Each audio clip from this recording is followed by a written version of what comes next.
వీళ్ళు ఇంకొకరు ఎవరో టెక్ ప్రొఫెషనల్ గ్రూప్ అని చెప్పని వీరు ఒక ఎగ్జిట్ పోల్స్ వాళ్ళు ఒక టీం కలిసి చేశారట. టెక్ ప్రొఫెషనల్ గ్రూప్ వీరు చేసినటువంటి దాంట్లో టెక్ ప్రొఫెషనల్ గ్రూప్లో తెలుగుదేశం పార్టీకి 110 స్థానాలు, జనసేన పార్టీకి 18, భారతీయ జనతా పార్టీకి 4, అంటే 132 సీట్స్ వస్తాయని వాళ్ళు వెల్లడించారు. ఇక వైఎస్ఆర్సీపీ పార్టీకి దీంట్లో నేరో అంటే మిగిలినటువంటి సీట్స్ వైఎస్ఆర్సీపీ పార్టీకి ఉంటాయని, ఫైట్లో కూడా 31 స్థానాలు ఉంటాయని చెప్తున్నారు. మరి చాలా టఫ్ సిచ్యువేషన్ ఉండేటువంటి పరిస్థితి ఉన్నట్లుంది. అలాగే న్యూస్ 18 ఇది చూస్తే కనుక పార్లమెంట్ సెగ్మెంట్ విషయంలో మొత్తం 5 స్టేట్స్ 131 పార్లమెంట్ ఎన్నికల్లో అండి చాలా భారీ ఎడ్జే చూపిస్తున్న పరిస్థితి ఉంది ఎన్డీఏ కూటమికి దాదాపుగా 51 నుంచి 54, 34 నుంచి 36, అంటే 80కి పైగా స్థానాలు సౌత్ నుంచి ఈసారి బీజేపీకి వెళ్ళబోతున్నాయండి. చాలా చాలా పెద్ద ఎత్తున. అలాగే ఆరామ్ మస్తాన్ గారు కూడా చెప్పినట్టు అసలు జీరోలో ఈరోజు బీఆర్ఎస్ ఉంది, 8 నుంచి 9 స్థానాల్లో బీజేపీ ఉంది, 7 నుంచి 8 స్థానాల్లో కాంగ్రెస్ ఉన్న పరిస్థితి కనబడుతుంది. మొత్తంగా చూస్తే చాలా డిఫరెన్స్ ఉంది. దీనికి సంబంధించి మళ్ళీ ఇంకొకసారి ఆరామ్ మస్తాన్ మాట్లాడుతున్నాడని చూడండి. ఇంకా పీపుల్ పల్స్ కానీ ఇంకెవరైనా ఉన్నారా లైవ్లో? నర్సరావుపేట పార్లమెంట్ యొక్క ఫలితం చాలా టైట్ గా ఉండబోతుంది. చివరి రౌండ్ వరకు ఆసక్తికరంగా ఉండబోతా ఉంది. సాంబశివరావు గారు 3 రాజధానుల ప్రభావం గురించి సాంబశివరావు గారు అడిగారు. రాజధాని వద్దన్నందుకు గుంటూరు ప్రాంతంలో వైఎస్ఆర్సీపీకి తీవ్ర నష్టం జరిగింది. రాజధాని పెడతామన్నందుకు విశాఖపట్నంలో తీవ్ర నష్టం జరిగింది. ఓవరాల్ గా వద్దన్నందుకు ఇక్కడ, కావాలన్నందుకు అక్కడ వైఎస్ఆర్ కాంగ్రెస్ పార్టీకి ఆ జిల్లాల్లో, మరీ ముఖ్యంగా పార్లమెంటు స్థానాల్లో, గుంటూరు పార్లమెంటు, విశాఖ పార్లమెంటు స్థానాల్లో నష్టం జరిగింది. సార్, దర్శి నియోజకవర్గంలో బూచేపల్లి శివప్రసాద్ రెడ్డి గెలుస్తామని చెప్తున్నారు. ఏమాత్రం మెజార్టీ వచ్చే అవకాశాలు ఉన్నాయి సార్? ఇండివిజువల్ కాన్స్టిట్యూన్సీ జోలికి ప్రయత్నం చెప్పాను. ఏదైనా జిల్లాల వారిగా కానీ రీజనల్ వారిగా ప్లీజ్. సార్, ఒంగోలు ఎంపీగా చెవిరెడ్డి భాస్కర్ రెడ్డి గారు గెలవబోతా ఉన్నారు.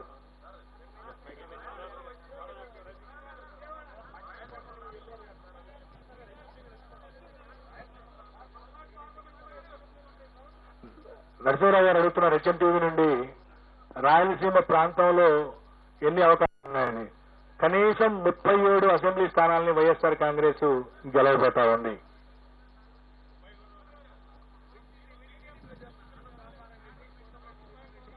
ఉభయ గోదావరి జిల్లాల్లో ఒకానొక సందర్భంలో తీవ్రంగా వెనుకబడినటువంటి వైఎస్ఆర్ కాంగ్రెస్ పార్టీ ఎన్నికల నాటికి పుంజుకొని 15 నుండి 17 స్థానాలను సాధించబోతా ఉన్నది.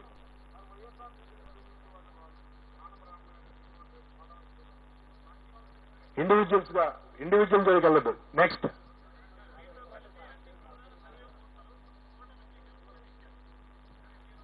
ఇప్పటి వరకు నేను ఈ ప్రెస్ మీట్కి వస్తూ చూసినటువంటి ప్రధాన 4 సర్వే సంస్థలన్నీ కూడా వైఎస్ఆర్ కాంగ్రెస్ పార్టీ గెలుస్తుంది అని నాకంటే ఆ ఆరా సంస్థ కంటే ఎక్కువ నెంబర్ ఇచ్చినాయి. ఇప్పుడే జస్ట్ నేను ఇంటి నుండి బయలుదేరి ఇక్కడికి వచ్చే క్రమంలో చూడటం జరిగింది. గతంలో అనేక రాష్ట్రాలు, ముఖ్యంగా తెలంగాణ, కర్ణాటక ఎన్నికల్లో మాలాగా పర్ఫెక్ట్ రిజల్ట్ ఇచ్చినటువంటి సంస్థలన్నీ కూడా వైఎస్ఆర్ కాంగ్రెస్ పార్టీకి 115 మించి సీట్లను ఇవ్వడం జరిగింది. కాబట్టి మీరు ఒకసారి చెక్ చేయాల్సిందిగా విజ్ఞప్తి. అవును, శ్రావణి గారు అడుగుతున్నారు కాంగ్రెస్ వల్ల జరుగుతున్న నష్టం. కాంగ్రెస్ పార్టీ వల్ల పార్లమెంటు స్థానాలలో వైఎస్ఆర్ కాంగ్రెస్ పార్టీకి నష్టం జరిగింది. అసెంబ్లీ సంబంధించినటువంటి ఓటుని ఓటర్లందరూ కూడా టీడీపీ కూటమికి లేదా వైఎస్ఆర్ కాంగ్రెస్ కూటమికి మాత్రమే వేశారు. కానీ పార్లమెంటు విషయానికి వచ్చేటప్పటికి ఈ రాష్ట్రంలో ఉన్నటువంటి ఎస్సీ, క్రిస్టియన్ అండ్ మైనారిటీలు, కొద్దిమంది మరీ ముఖ్యంగా చదువుకున్న వర్గాలు కాంగ్రెస్ పార్టీకి ఓటు వేయడం జరిగింది. ఈ కారణంగా ప్రతి నియోజకవర్గంలో 2 నుండి 3% ఓట్లను అదనంగా కాంగ్రెస్ పార్టీ పార్లమెంటుకు పొందుతుంది. ఆ నష్టం ప్రత్యక్షంగా వైఎస్ఆర్ కాంగ్రెస్ మీద పడింది.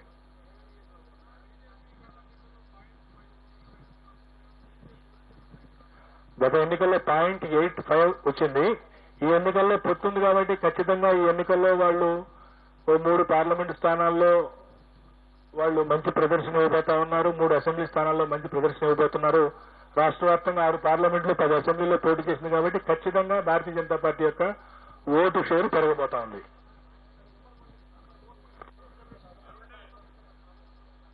ఖచ్చితంగా ప్రభావం చూపింది. భారతీయ జనతా పార్టీ అధికారంలోకి వస్తే మైనారిటీ రిజర్వేషన్లు తీసివేస్తామనేటువంటి ప్రకటన ఏదైతే ఉందో ఆ ప్రకటన ఎన్నికల కంటే ముందు, మరీ ముఖ్యంగా ఎన్నికలకు ముందు ఒక నెల రోజుల పాటు రంజాన్ మాసం ఉండటంతో ముస్లిం సమాజం అంతా కూడా అనేక సందర్భాల్లో మసీదుల్లో కలిసినప్పుడు వచ్చినటువంటి ఈ చర్చ కూటమికి పడవలసినటువంటి ఓట్లను కూటమికి పడకుండా వైఎస్ఆర్ కాంగ్రెస్ పార్టీ వైపుకి టర్న్ అయినాయి.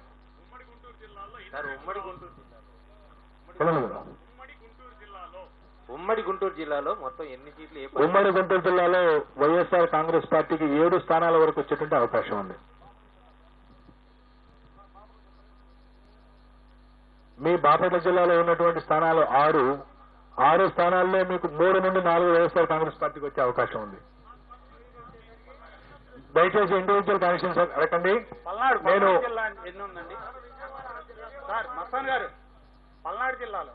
పల్నాడు జిల్లాలో 4 స్థానాలు వైఎస్ఆర్ కాంగ్రెస్ పార్టీకి వచ్చేటువంటి అవకాశం ఉంది. ధన్యవాదాలు. ఇంతసేపు సహకరించినటువంటి మీడియా మిత్రులకి, అలాగే ఇక్కడ నుండి సుదూర ప్రాంతాల నుండి ఇక్కడికి వచ్చి కవర్ చేసినటువంటి మీడియా మిత్రులందరికీ. రైట్, ఓవరాల్గా చూసినప్పుడు ఆరామస్తాన్ చాలా క్లియర్గా వైఎస్ఆర్సీపీ పార్టీ విజయకేతన ఎగరబోతుందని చెప్తున్నారు. అట్లాగే రాయలసీమలో 37 స్థానాలు వైఎస్ఆర్సీపీ పార్టీకి రాబోతున్నాయని, 94 నుంచి 104 సీట్స్ వైఎస్ఆర్సీపీ పార్టీకి వస్తాయని చెప్పాను. అట్లాగే 81 సీట్స్ వరకు 71 నుంచి 81 వరకు తెలుగుదేశం పార్టీ, జనసేన, భారతీయ జనతా పార్టీకి వచ్చే అవకాశం ఉందని తెలియజేస్తున్నారు.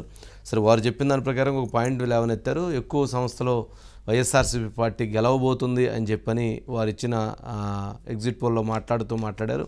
మరి వాళ్ళు ఎవరు ఏంటి అనేటువంటి దాని మీద ఇంకా స్పష్టత రాలేదు. వాటికి సంబంధించి సర్వే ప్రకారం ఓకే, జనసేనకు 2 లోక్సభ స్థానాలు అని చెప్పారు. రైట్, కుప్పంలో చంద్రబాబు నాయుడు గారికి భారీ మెజారిటీ, పిఠాపురంలో పవన్ కళ్యాణ్ గారికి భారీ మెజారిటీ, మంగళగిరిలో నారా లోకేష్ గారికి భారీ మెజారిటీ, హిందూపురంలో 3వసారి బాలకృష్ణ గారు గెలవబోతున్నారు, ఉండిలో రఘురామరాజు విజయం, నెల్లూరులో విజయసాయి రెడ్డి గారు ఓటమి చెందుతున్నారు, టెక్కల్లో మరోసారి అచ్చెన్నాయుడు గెలవబోతున్నారు,